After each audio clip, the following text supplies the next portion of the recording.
Hello बच्चों, आप सभी का स्वागत है मेरे यूट्यूब चैनल आकाश मैथ्स क्लासेस में। और आज है इंडिपेंडेंस डे, तो आप सभी को स्वतंत्रता दिवस की हार्दिक शुभकामनाएं। और चलिए आगे बढ़ते हैं। और यहाँ पे हमारे पास है कक्षा 10 का प्रश्नावली 3.3 का दूसरा प्रश्न। ठीक है, दूसरा प्रश्न है कि यहाँ पे हमारे पास समीकरण दी है कि हमारे पास समीकरण है 2x।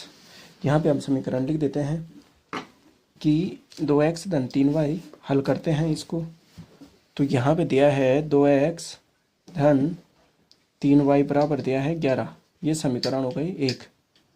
और फिर दूसरी दी है 2x ऋण 4y बराबर कितना दिया है, ये दिया है ऋण 24। ठीक है, तो ये समीकरण कितनी है, दूसरी है।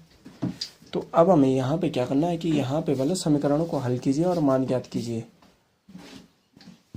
तो मान ज्ञात कीजिए, तो हम क्या कर देंगे यहाँ पे कि हम यहाँ पे समीकरण जैसे हमने पिछले प्रश्नों को किया प्रतिस्थापन विधि द्वारा हम यहाँ पे सरल करेंगे।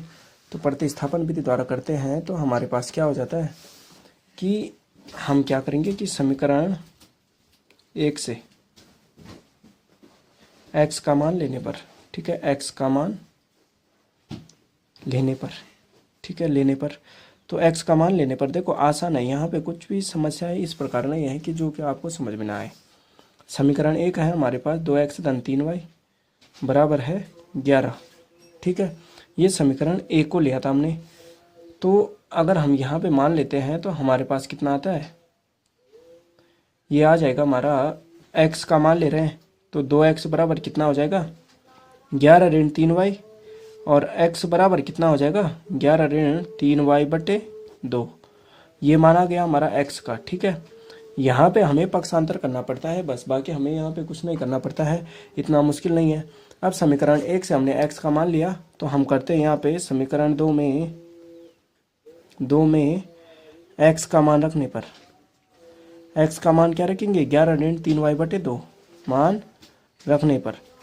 तो मान रखने पर क्या हो जाएगा, हम यहाँ पे मान रखते हैं तो हमारे पास समीकरण क्या है 2x ऋण 4y बराबर ऋण 24।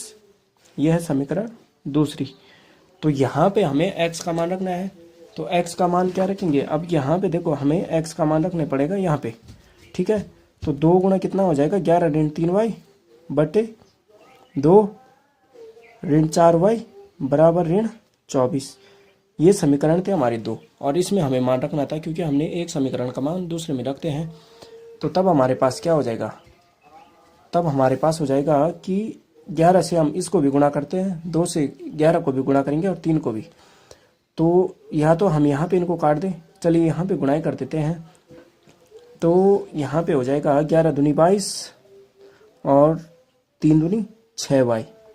ठीक है, ऋण बटे कितना है 2 है, ऋण कितना है 4y बराबर ऋण 24। ठीक है, तो ये है। तो अब हम यहाँ पे क्या करेंगे, अब यहाँ पे हमारे पास है कि 22 ऋण 6y बटे 2 था। तो अब हम यहाँ पे क्या करते हैं, इस 2 से इसके भी साथ गुणा और इसके साथ भी गुणा कर देंगे इसको बराबर में लाने के लिए। ठीक है, तो 22 ऋण 6y ऋण 4y गुणा 2 हो जाएगा। ठीक है, बराबर 2 गुणा ऋण 24। ठीक है, ऋण 24 हो जाएगा। तब हम यहाँ पे क्या कर देंगे, यहाँ पे हो गया हमारा इतना। ठीक है, तो 22 ऋण 6y हो जाएगा, ऋण 4 दूनी 8y बराबर 24 दूनी 48, तो ऋण 48 हो जाएगा। ठीक है, तो अब हमारे पास कितना हो जाएगा, अब देखिए आगे बढ़ते हैं हम, तो आगे चलते हैं। तो ये आया हमारे पास, ये प्राप्त हुआ था 22 ऋण 6y ऋण 8y बराबर कितना था ऋण 48। तो अब ये और ये दोनों तो एक हो गए, तो 8 और 6 कितना हो गया 14y, ये हो गया ऋण का, बराबर कितना हो जाएगा ऋण 48 है, और ये धन का है, तो ये धन का जाके ऋण का हो जाएगा।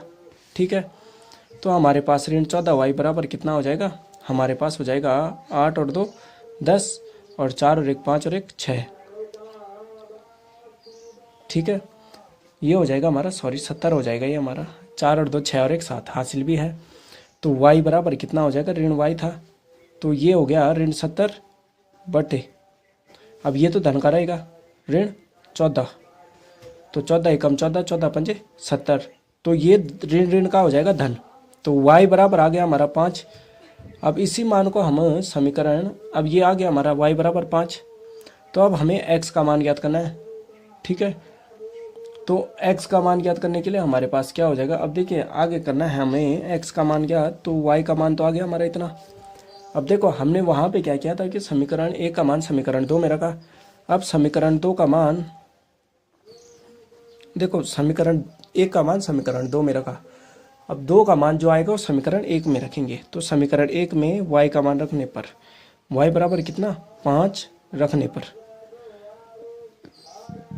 तो ये मान रखते हैं हम, तो हमारे पास क्या हो जाएगा, समीकरण 1 क्या है हमारे पास 2x धन 3y बराबर 11।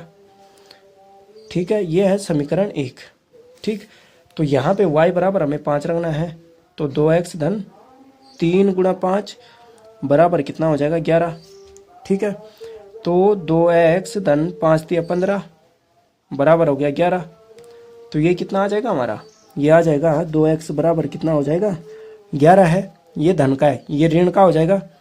तो 2x बराबर कितना हो जाएगा, ये 15 में से 11 जाएगा तो ऋण 4, तो x बराबर ऋण 4 बटे 2, तो 2 एकम 2, 2 दूनी 4, तो ऋण 2 हो जाएगा। ठीक है, तो x का मान हमारा ऋण 2 आया और y का मान कितना आया हमारा 5। ठीक है, अब यहाँ पे हमारे पास एक ऑप्शन दिया है, एक क्वेश्चन और दिया है कि y बराबर mx धन 3 है, कि y बराबर, हमें यहाँ पे y बराबर mx धन 3, y का मान भी ज्ञात करना है। तो देखो y का मान हमारा कितना आया 5 आया, y का मान आया हमारा 5 और x का मान आया ऋण 2, तो m गुणा x का मान कितना आया ऋण 2 और धन 3, तो ये कितना हो जाएगा, देखो ये ऋण 2m हो जाएगा। ठीक है, और ये 5 में से कितना घट जाएगा 3, पक्षांतर होगा, तो ये कितना हो जाएगा हमारे पास ऋण 2 की जगह पे 2 हो जाएगा।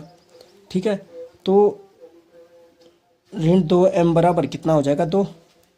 ठीक है, अब तब क्या हो जाएगा, m बराबर क्या हो जाएगा ऋण 2 बटे 2, तो बराबर कितना हो जाएगा 2 एकम 2, तो m बराबर कितना हो जाएगा 1, किसका ऋण का। ठीक है, ये 2 एकम 2, तो ये m बराबर ऋण 1 हो गया, x का मान ऋण 2 और y का मान 5। ठीक है, तो हमें यहाँ पे यही ज्ञात करना था, x और y का मान ज्ञात करना होता। तो चलिए बच्चों, आशा करता हूँ कि आपको मेरा ये प्रश्न समझ में आया होगा, सवाल समझ में आया होगा। प्रतिस्थापन विधि वैसे ज़्यादा मुश्किल नहीं है, बस 1-2 बार आप मेन मुख्य पॉइंट बिंदु आपको यहाँ पे बेसिक आना बहुत ज़रूरी है, सरल करना। कि देखो आपके पास वहाँ पे फॉर्मूला है, किंतु आप उसको सरल करना, गुणा जोड़ घटाना गुणा भाग करना नहीं आता है, फिर भी आप नहीं कर पाते हो, तो वहाँ पे आपको बेसिक पे अधिक ध्यान देना पड़ेगा एडवांस की जगह पे। ठीक है, वहाँ पे क्योंकि आपको बेसिक क्लियर होना बहुत ज़रूरी है। तो चलिए, आशा करता हूँ समझ में आया होगा ये प्रश्न। तो मेरे चैनल को लाइक शेयर एंड सब्सक्राइब करना ना भूलेगा, और अपने दोस्तों के साथ भी शेयर करना ना भूलेगा। और किसी प्रकार की समस्या हो, सवाल समझ में ना आ रहा हो या किसी प्रकार का डाउट हो, तो आप मुझे पर्सनली मेरे व्हाट्सएप नंबर पर मैसेज कर सकते हो, 8755 13 61 20। इस पे आप मेरे साथ जुड़ सकते हो और आप इसमें मेरे से कोई भी सवाल पूछ सकते हो। ठीक है, तो चलिए बच्चों, धन्यवाद। ये प्रश्न इतना ही था, मिलते हैं नए प्रश्न के साथ नए वीडियो में।